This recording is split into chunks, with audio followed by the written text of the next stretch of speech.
Well, like many things, sometimes it takes you hitting some low points in your life to be a catalyst for change. There is this sense of deeper purpose and meaning than, simply the business itself. A lot of visionaries have a whole bunch of crazy ideas that are worth zero if you can't execute on them. And Warren just had a great ability to kind of see the horizon and see that vision, but then boil it down into things that matter. We are going to make a difference for Western Canadian agriculture. We're already making a difference, and we are having so much fun working together. It's really exciting.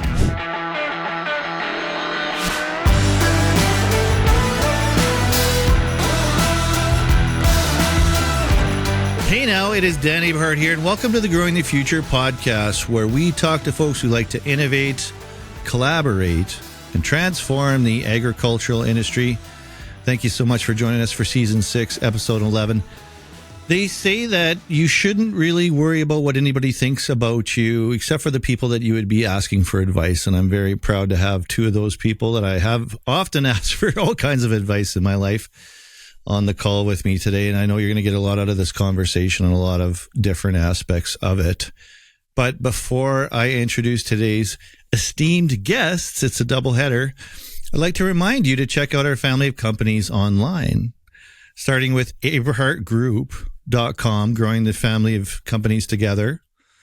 AberhartFarms.com, where we grow crops to feed and power the world in Langeberg, Saskatchewan.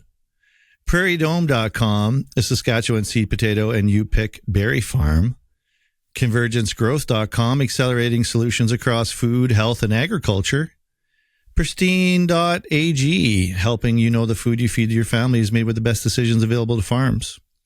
And AberhartAgSolutions.ca, delivering one-of-a-kind fertility solutions of the future to your farm. And you can get notified about our new episodes by signing up for our newsletter at growingthefuturepodcast.ca. My next guests have quite the resume. I was making a little bit of a laundry list of all the things that they've been involved with together over the years, and it seems like that is growing and growing exponentially, maybe infinitely, as we heard yesterday from my little brother about how everything's going to have infinite growth, hopefully, outwards and upwards. It's going to be tough to know where to start. I do want to start a little bit chronologically at the beginning with these folks, but just some of the things that my brother and Warren Bills have been involved with, Agritrend, John Deere, Zarvio, Convergence Growth, and now the Convergence Conference, which we want to talk about. They've been involved together with Entrepreneurial Operating System, 10X Life. Of course, there's the foundation of the farming aspect of all this, Aberhart Farms and Prairie Dome. And now Aberhart Group is bringing all the family of companies together. And a really big one, I don't know if you've heard the news about MNP Ag Intellect, and a lot of things to cover, but not that much time because they have other meetings to get to.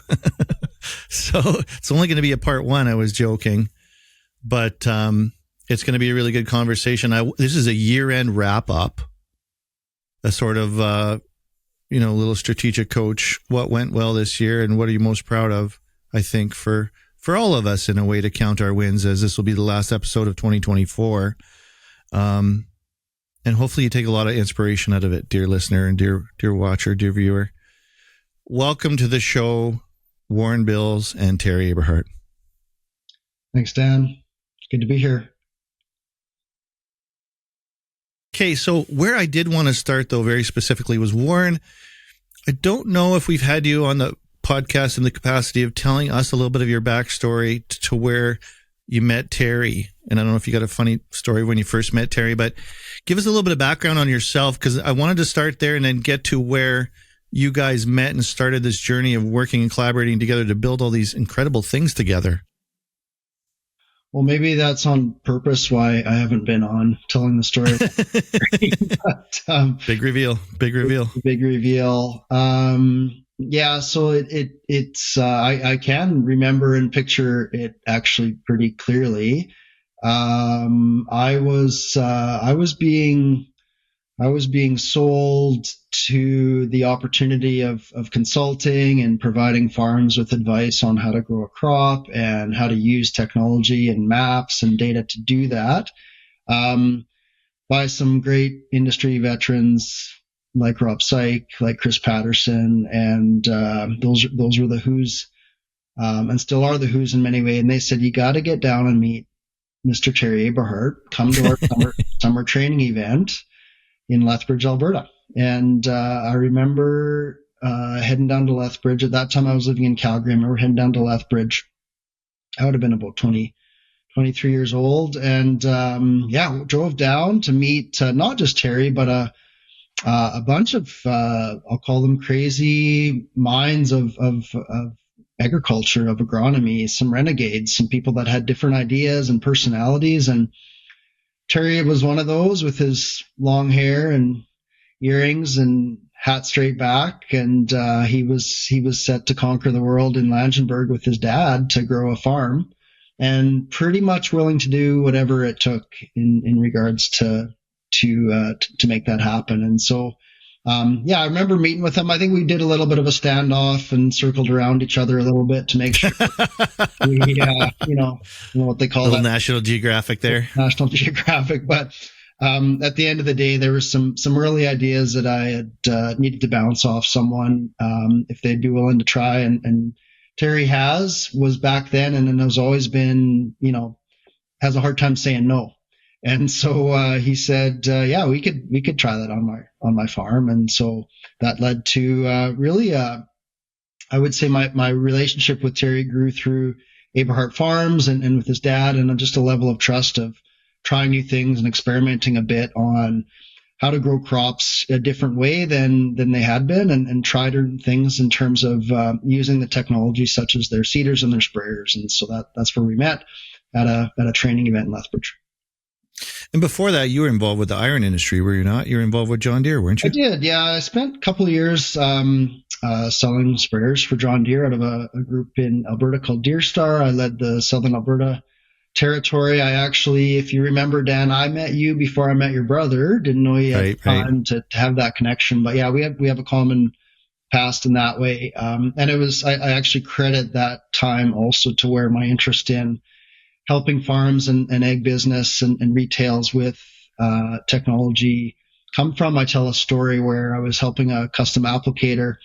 I sold him a brand new John Deere sprayer for, at that time, it was a lot of money, which was, I think, only $400,000.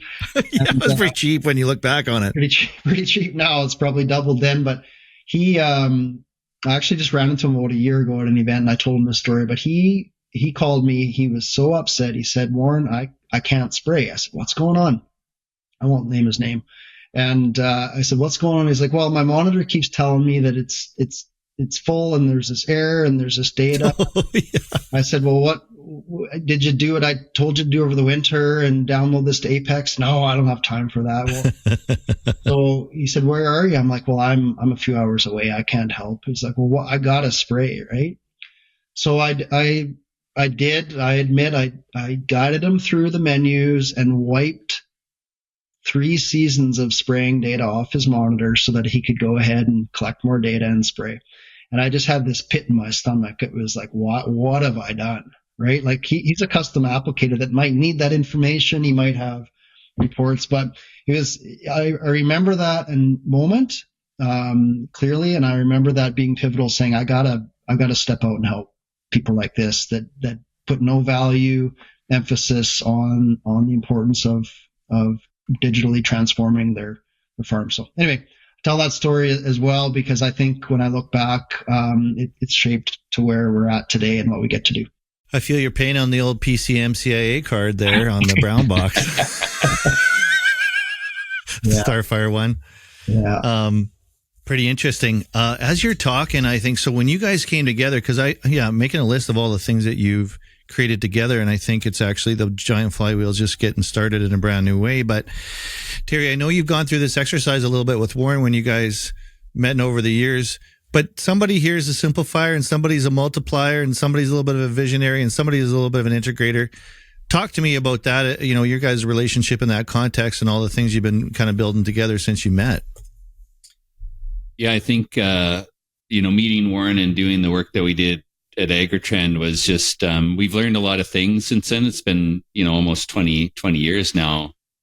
But long before we knew about Simplifier, Multiplier, and the EOS system and Visionary and Integrator, like Warren and I just started to work in that manner just naturally. It's probably one of those just unique things that, first of all, we were extremely aligned in values of, how we work, family, what matters in life. And we just started doing stuff. And like a lot of visionaries have a whole bunch of crazy ideas that are worth zero if you can't execute on them. And Warren just had a great ability, as we see every time we get in a room with them, to kind of see the horizon and see that vision, but then boil it down into things that matter and kind of and articulate and things like that. And so we just naturally started working in that manner and found out later over the years what was powerful about that. And so it's just been a really fun, always super easy. And I think one of the unique things about that is we had the ability to be really open and honest and vulnerable. And hey, that's not a good idea, or I don't agree with this or that. And we've always just had that respect to be able to be open and honest. And it's been a lot of fun and really powerful. And our paths kind of, went slightly different directions for a few years when things changed in Agritrend, but we found just kind of the forces of the universe, or maybe our own forces, coming back to work together again. And it's been really fun. And so super excited to be able to work side by side in some of the ventures that we're doing today, and the work that we're doing with MNP and Ag Intellect, and the influence that we hope to have on Western Canadian agronomy, making the world a better place. So yeah, it's been a lot of fun. Yeah. So before we leap over that time that you guys weren't actually working together technically, to where you started Convergence Growth is where I want to pick this up. But with Agritrend, let's just stop there and reflect a little bit, because I think it's had a big impact on both of you and all of us. Really, if we think about Rob's sake and all the things that he introduced us into, and the entrepreneurial spirit and the crazy individuals, crazy creative, intellectual, wild individuals that were involved with that organization and its whole entrepreneurial arc. Could just give each of you the floor to talk a little bit about your takeaways and what you experienced there and how that's influencing what you're doing today. I can start off. I like that period of time for me. I was really young enough starting into consulting without the experience. Usually when you consult, you gain experience, not gaining as you consult. But quickly found out that, hey, I do actually have something to offer here. And that is a passion for helping others with something that's easy for me, that's hard for someone else. And it's centered at least around technology, and it's centered around data and those things that for me I was really interested in, really curious about. But when over time, the pace of technology change, and especially today with the pace of change with AI and things, I quickly, even at Agritrend, was being outpaced by the tech. And what I found myself doing was getting more satisfaction and more fulfillment from just watching and helping other people grow, and other people just kind of find their own path in entrepreneurialism and small business or career. And it became less about the tech and the products and what we were doing, changing rates up and down and running memory sticks around the country, and more about how are you doing as a person. And so maybe that just comes with everybody with age. It's maybe not that unique, but it had to evolve. But I got to learn that at a pretty early age in life. And that's helped me calibrate, I think, a lot of the decisions on where I want to spend my time today. And sometimes when I get off on a certain path or tangent around, hey, I love this tech. It's great. It's going to scale. It's going to make me a millionaire. And I'm measuring my success based on those things. At the end of the day, it's actually those relationships and connections. So, for me, I give Agritrend and that network a credit for instilling that within me. A lot of trust we had in each other in those days, and that doesn't come easy. But we had to give a lot of a trust to each other to grow that business together. So. Sweet. What about you, Terry? Yeah, much like Warren, I mean, I was just started from from nowhere, stumbled into the group, and I was full of vision and vigor, didn't know what to do with it. And really the joining up with Rob and Elson and all the senior coaches and Darren Howie and Chris and just all these amazing people was my first real experience around like having a powerful vision around, making a difference, setting a big North Star that everyone wanted to work towards. And a network, which also exposed me to the value of network and sharing knowledge, and all of these people that were super passionate, like doing what they love with the people that they love. I mean, we had a lot of fun, sometimes way too much fun. There's a lot of stories from that, and just learning all of those things, unique abilities, how to leverage people and their special knowledge and what they love. And so it just was an amazing, incredible experience, connected us to so many different people, ideas, and things that really helped shape the foundation of our values in business, our mindsets, our network, and almost every opportunity I've had since then has come about some way or some form through that original network and experience, and still is percolating today throughout the industry in different ways. So it was awesome. Yeah, I don't think any of us would be where we are today, or things would look like they look like today without Rob and the Agritrend network at all, really. I mean, Strategic Coach was a catalyst, I think, for us and where everybody's at today. So talk to me then about Convergence Growth, because you folks got back together and started working together as partners in a business. And what was the idea? I mean, that's all evolved, and you kind of ended up in a different zip code, but take us back to the day you guys were like, well, Warren, you took a big leap from the corporate world back into entrepreneurship.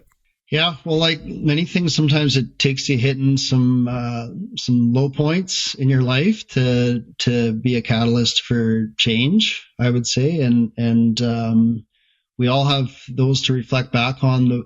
I was in a low point. I was in a really tough spot with where my purpose was being driven from and what I was doing. I don't want to paint the time that I had in the roles that I was and the opportunities I was given within Bayer Crop Science, within BASF, great organizations. I got more opportunity to understand global agriculture, more opportunity to know how those businesses exist. But for me personally, the way I could attach myself and the value that I wanted to bring was just a little bit too distant, to a point where I couldn't seem to find that purpose. I couldn't seem to find that drive. There was a lot of change too. I was in that time period when Bayer had bought Monsanto. So, but again, like, who else got to live through and be inside the acquisition of Monsanto by Bayer? Like I did. But with that came not only what I was learning, but also what I was feeling. And part of what I was feeling was just being disconnected from people that I knew and wanted to work with. There was so much change in the people in those organizations, so much instability. And I just was also going through, I'd say, a period of my life where my kids, I've got 4 kids. They were at that point where they're starting to get involved in sports and involved in activities. And the global travel and this idea of flying first class to Germany 5 times a year sounds great until you're in the 4th year, and then it's no different than flying to Regina. It's just kind of meh, and it's sad, but it's true.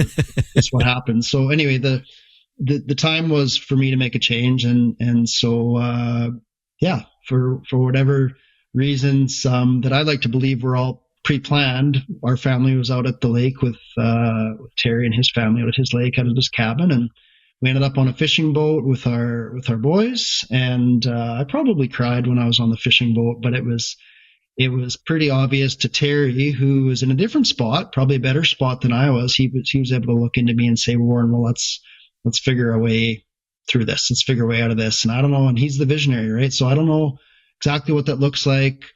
But yeah, he did. And then he painted this big vision and how we're going to help and how we're going to change the world and so then of course my natural ability is to just kind of, let's wait a minute here. But through that fishing trip and that about 6 months after that, there was enough things put together, some projects put together, some financial opportunity to be part of a PIC project with a startup company called Precision AI, and made the leap to go back into some consulting. And so Convergence Growth was and continues to be a platform for us to grow healthy lives. Ultimately, I'd like to say that I was maybe one of the first lives that needed to start growing healthier out of the company and as the founder. And so today, I'm probably the healthiest I've ever been in a variety of ways, but part of that, was me going through some tougher times. So, well, tell us, how do you feel you're healthier, Warren? Share it all here. Come on. Yeah. Well, I can go.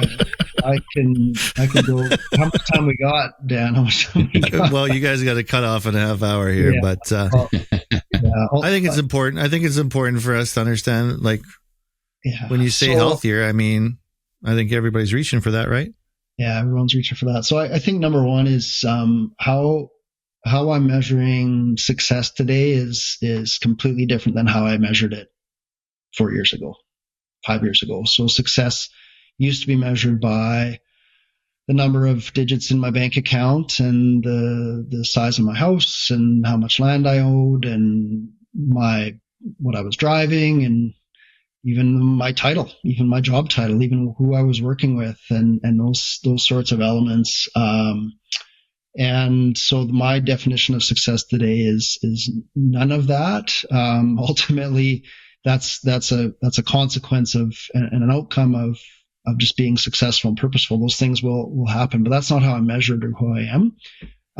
I think physical. So yeah, relational health and such is, I just want to surround myself with people that align with that definition of success. It's a lot easier. But sometimes it takes time for people to get there too. Terry's always been that guiding principle for me as well. I would say there's we have a lot of fun, and yeah, we got some toys to have fun with, but at the end of the day, it's the family and the friends. So not my definition's changed. Physically, was able to get to some really good peak moments of understanding that I'm actually pretty athletic, but in a different way than most people would define athletic. I'm not a big hockey player, football star, or volleyball player, but I'm a great endurance runner. And so conquering some triathlons and some Ironmans has allowed me to just gain confidence in my athletic ability. And I think that there's some pivotal moments where I started to reinvest. I shouldn't even say reinvest. Start investing in professional mental health and support. So really understanding where my family has come from and why I am who I am, tackling those traumas and shedding all that shame, and just looking at the world in a whole new light has been transformative for me. So it's the cheapest money and the most valuable money I've spent in the last 2 years. It's just around good therapy and good professional help. So lots of things. But yeah, it's a good place to be. And I can't imagine going back to some of those other places. But I think that gives me confidence in knowing where we're going, and what we're doing now is going to be that much better. I'm so glad I asked that. We ended up in a totally different zip code than drones spot spraying fields, but I really think that's a great clip for everybody to hear, and very inspiring. And yeah, I guess, Terry, you guys had a really interesting journey with Convergence, but it's continued to morph. And you started out with some incredible technology with a really interesting founder, testing it out on the farm and collaborating. And you had a vision from the beginning, but it turned into a conference, and now it's turned into something else. Tell us about your journey or your perspective on Convergence and working with Warren and Precision. And yeah, it's pretty awesome. I mean, it's probably hard for us to talk about some of these things and not get emotional, but I remember the boat trip, and Warren and I have always been really close all along. And I think part of it was just actually missing working together and what we could do together. And yeah, I've always believed in that, who, not how. If you surround yourself with amazing people, you can accomplish amazing things. And seeing how so many people have helped me on my journey. And if, we have the ability to help others on their own journey, like, why not? Right. And so it kind of came to that time. It's like, hey, we don't know what this looks like, but let's figure it out together. And at that time, there's so many things changing and so many opportunities coming at the farm and the consulting business and Aberhart Ag and what we're doing. Is just like, yeah, there's no shortage of ideas in the Aberhart world, but there's a little bit of a shortage of execution and integration and stuff like that. So we kind of painted a vision of what we could do together. And it was really surrounded around the health and happiness and breaking down the silos between agriculture and all these things. And then the opportunity for working with Precision came along, which is great. And it's interesting because, of course, we set this vision. And now we're in quite a bit of a different spot. But when we set that initial vision, one of the things was, hey, we want to build a different kind of conference out there. There's a need to bring people together to share knowledge in a different way. And at the time when we started, we're like, yeah, but there's no way we're going to do that right away, right? We got to do this because it pays the bills. And this is what is going to change the world right now is drones and AI and stuff like that. And it was a really amazing opportunity to work with Dan McCann, Precision AI, and their team. They're doing really cool things, and I think they're going to get there. And then at the same time, when we started that, I remember creating a 30-page PowerPoint around building an ag intelligence network that I shared with Warren, and Warren was like, "Whoa, like we're not, we're not going there." But a few years later now, we started the conference, and it's been amazing. And some of the seeds that were planted back then turned into us bringing a network together in a different way, even bigger and better way than we ever would have imagined, I think. And it's just amazing to see how over and over again, when you align yourself with people that share your values and you have a vision of where you want to kind of go together, and you leverage your unique abilities in a group, all of a sudden you find yourself not only, reaching goals, but sometimes going way beyond where you thought you could have gone. And so that's a little bit where we're at today. It's very exciting. I think we've exceeded some of the things that we thought we would do. Some things we didn't do, but the things that we are doing are really cool. And it's just a kind of a start, in a sense, or foundation of what is to come in the future. But yeah, it's been awesome. Yeah, and we're about to go into another year of a very successful event, Convergence Conference. You guys started that, but let's talk about MNP Ag Intellect, and let's talk about that journey, because I was privy to it, obviously through you, Terry, and got glimpses of the vision as it came along. But there's a lot of folks out there that have their own conception of what it is and how it came to be. And of course, nature abhors a vacuum. So in the vacuum of, sharing the vision, some people made up their own minds. But there was a pretty natural evolution, pretty obvious fit, and kind of a no-brainer scenario that came together here that was percolating for a very long time, that now is just going to explode, I think, with a lot of opportunities. So, talk to us about the MNP Ag Intellect thing. Well, I think Terry, as a visionary, needs to paint that vision first, and I'll clean it up and usually fill it down is what I'll do. Fill in the blank. Usually, Warren's you're going to tell us how you do it. It's all good, but yeah, I think running an independent agronomy business for a long time and being part of an amazing network of Agritrend, we've seen a lot of opportunity and all the great things of sharing knowledge and pushing each other and growth and technology, but also maybe some of the things that didn't work. But I think, we were part of a peer group of other agronomy consulting businesses. And one of the biggest, challenges was how do we continue to move forward? We're all trying to build the same wheel in a different way. We're trying to service the farm better.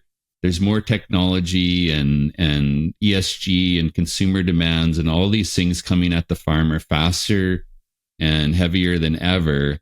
How do we keep up, and how do we serve the farmer better. And I've always believed that together is better in the right configuration. And so there was a group of us, 5 or 6 of us, that decided, hey, we want to somehow figure out how to put our businesses together and create a firm structure in agriculture consulting. It exists in every other structure. We didn't know why it didn't exist in agriculture. No one's done it. And so we set to work doing that. We decided someone's got to stand up and lead. So Warren and I kind of did that. I knew I got lots of ideas, but I need someone like Warren to help integrate it and make it happen. And so we built kind of a vision and values. And then we were collaborating very closely with MNP on that, like the how. We don't know all the financial structure and how that works, and the admin and the IT and all this stuff. But through those conversations, we started to realize, and we have some very deep, strong relationships with MNP through Dean Klippenstein and Stu Pearson, and the work that they're doing already in financial benchmarking and all of the systems and people that they have, that we just realized we can get to the 10x vision that we created, which was, building a network to serve farmers in agriculture in Western Canada. We'll be able to get to the vision that we want to get just 10 times faster by collaborating and leveraging what's already built and being able to do more of what we love and our unique abilities. So that's in essence. The group that came together is super aligned in mindsets, amazing people. It's been so much fun and so easy working with everybody in this abundance mindset of like, how do we help each other make a difference in agriculture, prepare for all the things that are coming at us, and help provide the farmer with more security and more service and more opportunity to sustainably grow and be profitable on their farms. Yeah. I just add too, I think it was maybe, it seems obvious now, but as we were consulting as agronomists, and I say that on behalf of the consulting agronomists in the firm, but our customers were going through this succession and transition on their farms and with their employees or family, and probably didn't realize we had the same problem of what to do and how to succeed and transition our own business when our customers that we're helping are having the same problems. And so you hear a lot about succession planning and transition planning, and you've got the experts helping farms do that, but who's helping small businesses do that? And particularly small independent agronomy service businesses. So ag retail's got a path and an exit point often with some of the majors. Equipment dealers continue to consolidate, but who's kind of hitting that mid-market kind of small business entrepreneurial wave? And so that platform and that opportunity was part of the driver. And then the example of the business that's done that really successfully is MNP. And so why try to recreate and relearn something that they're really experts at? For 60 years, they've grown through mergers and acquisitions of like-minded individuals. And so I think it was just a natural extension when we proposed the option that they said, yeah, this can work. And not to repeat Terry, but it's been great. So.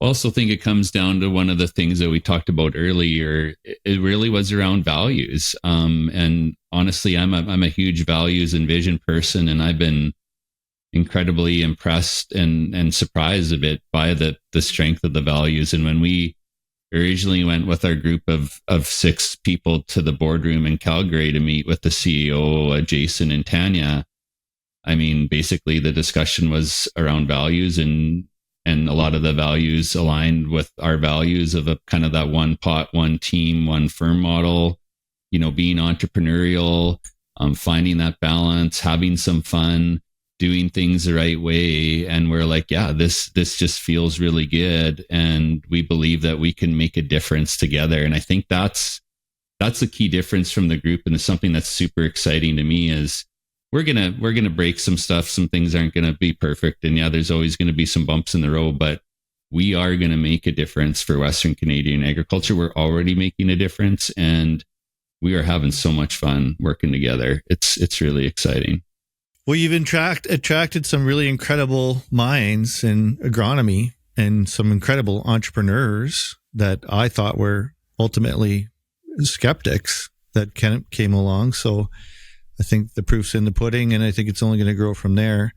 That's really exciting. But we got about 15 minutes left here, and there's a couple more things to touch on, and then I want to wrap things up with you guys making your pitch to anybody who's listening to join us at the Convergence Conference. If you like this kind of thinking and want to be accelerated in your own life, I would suggest.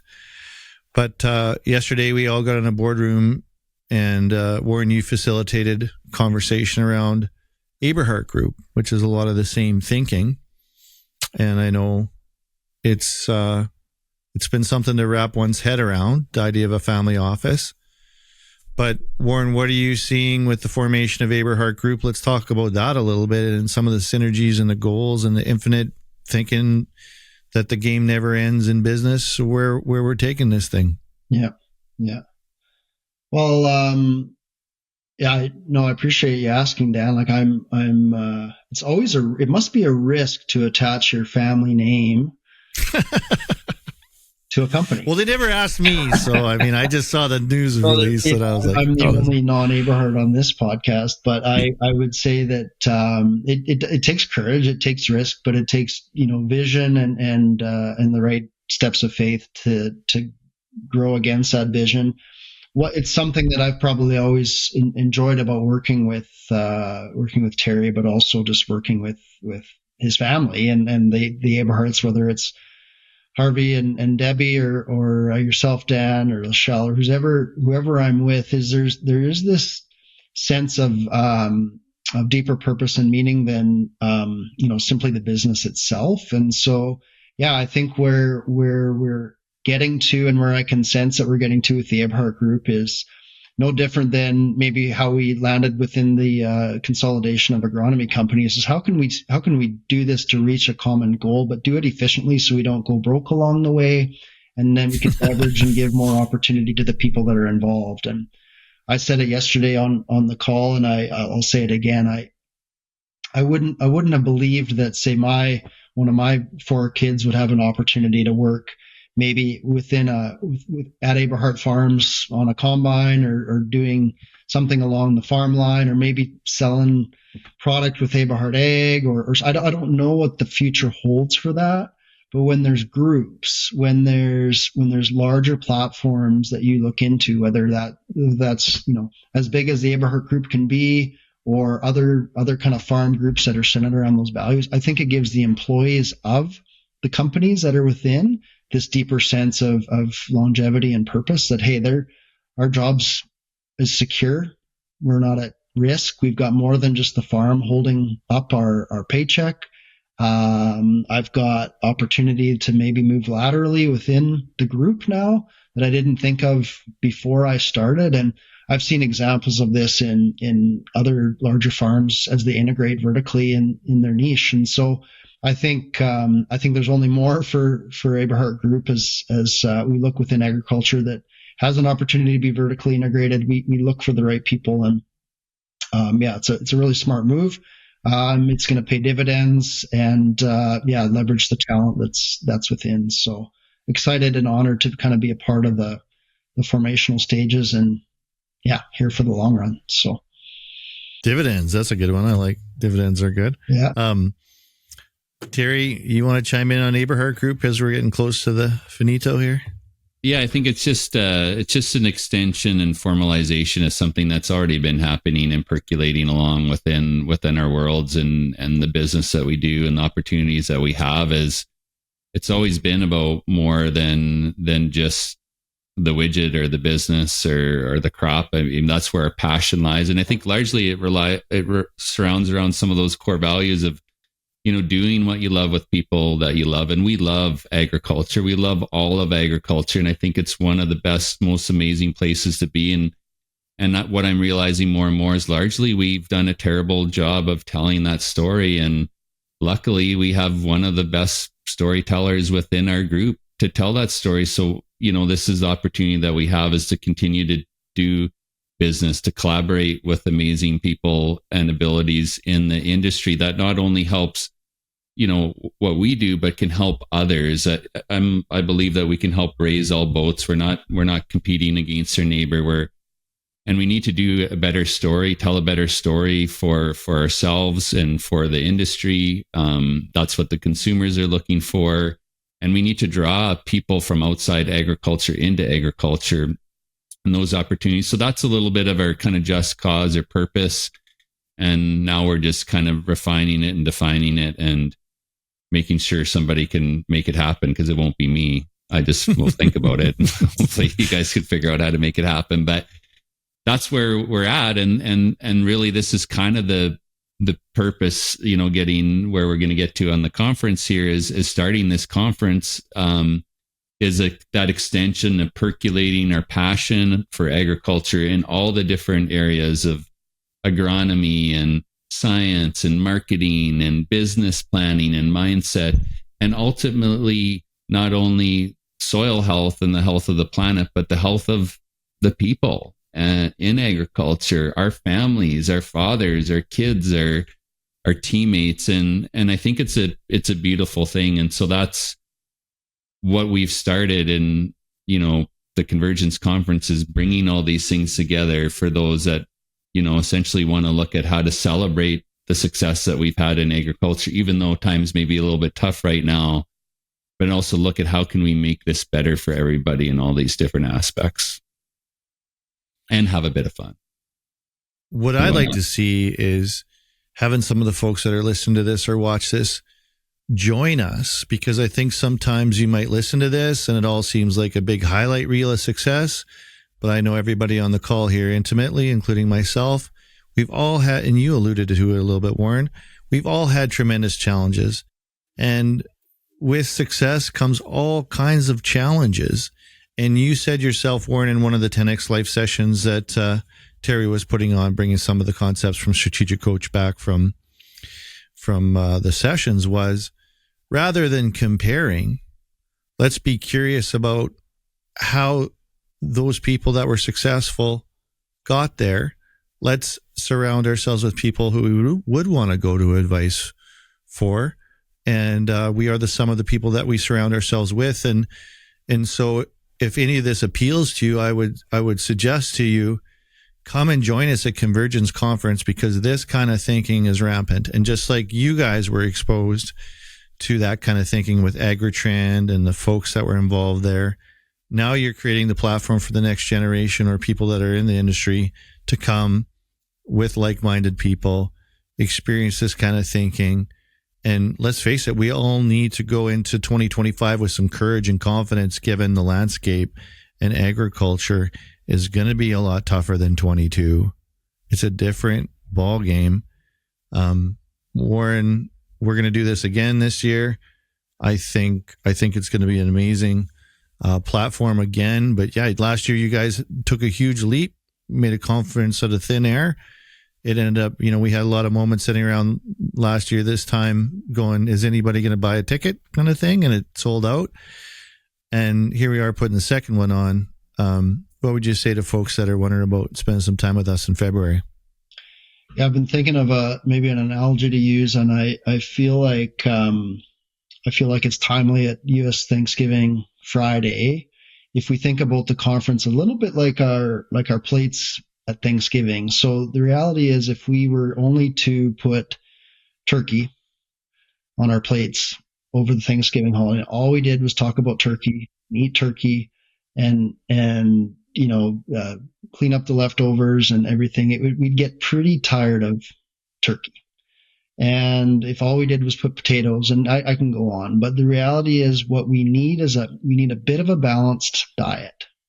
Anytime to be healthy, we need a bit of a balanced diet across their Thanksgiving plates, to remain curious and to remain open. And so the Convergence Conference is as much about balancing that diet of intellectual topics across how to grow crops, how to sell crops, how to manage money, how to feed ourselves, how to keep our bodies stretched and informed, and doing that in a safe and open way with people that are there to actually simply be curious. And you're right, Dan. At that 10X, we've heard this idea that comparison is the thief of joy, but that's actually not the case. It was in a book I read that said judgment is the thief of joy. But comparison done properly with a bit of curiosity can actually be really powerful. And so I think when you step into a room of quote unquote successful people and abundant people like you will at this conference, there's a risk that you might start to judge or compare, and that might thief your joy. But if you look at someone and you're sitting with them and say, well, how did you grow a farm to be, at the level it's at today and to be sitting here not hauling grain? Like, how did you do that? And simply curious, not judging. Or how are you able to spend that time with your family in the summer? Whatever those things are, I think that's the goal, is those conversations. So you're coming for a pretty balanced diet at the conference, and we're going to fill your plate with different things. So. Yeah, I don't know if you could find a more energetic event in Western Canada in Regina in February. So, definitely not. Terry, you got the final word here. You got 3 minutes to wrap it up before your next meting. Because you almost double booked. I'm surprised you didn't actually double book us, but I'm just amazed. That was an amazing analogy, and that was so good. I mean, it's an opportunity that you can also choose to put a little bit more turkey in your mix of the plate at the conference, because there's a plethora of options and networking and ideas, and it's not just a one-track thing. So everybody has a little bit of a different plate at Thanksgiving, and it really is about filling up with the things that you love the most, and you're going to be full when you leave. You're going to feel full and gratified, and it was so much fun, and it's going to be so much fun again. You're missing out if you're not there. So we're looking forward to seeing all of the amazing people, and a few more amazing people than we did last time. And the lineup is amazing again, and it's going to be a blast. So looking forward to it. I remember talking to our neighbor there in the foyer after the whole event was over, and he said, yeah, if you guys had everybody back that you had this year, I would come back again. So we know it's going to be great. That's a guarantee. And I just wanted to say thank you to you two gentlemen for including me in your greatness and inspiring me to be better. And you are a couple guys in my life who I love very much, and I always look to you guys for advice and guidance and some of my weaker moments and darker moments. And I appreciate the fellowship, and I appreciate everything that you do. And sometimes I'm running ahead, sometimes I'm running beside you, and sometimes I'm getting dragged along. And but I know ultimately we're still tethered and we're still doing it all together. And I'm pretty stoked about the future in Aberhart Group. And I could see how all this inertia is going to create greater things. And there's no doubt in my mind that by the time we're all done and the folks that we're associating with, there's going to be a huge impact. Not an impact creator, but like an impact in a fruitful way, like good energy, just to clarify in case anybody was wondering. But thanks for coming on the Growing the Future podcast. And we're going to be growing a few things on the Growing the Future platform next year too, we've been talking about. So I don't know. I felt like we had to gloss over a whole bunch of stuff today, given the time constraints, because I would have dived a lot deeper, but maybe it's good. We'll keep it brief, and but proud of you guys, what you've done. And if you're listening, please join us in February at the Convergence Conference 2025. Well, we love you too, Dan, and so excited to have you, bring your ShamWow to the conference again, which is going to be amazing. So it'll be great. I'm sure we'll talk before the conference. So Thanks, Dan. Thanks, Warren. Doing what you're doing.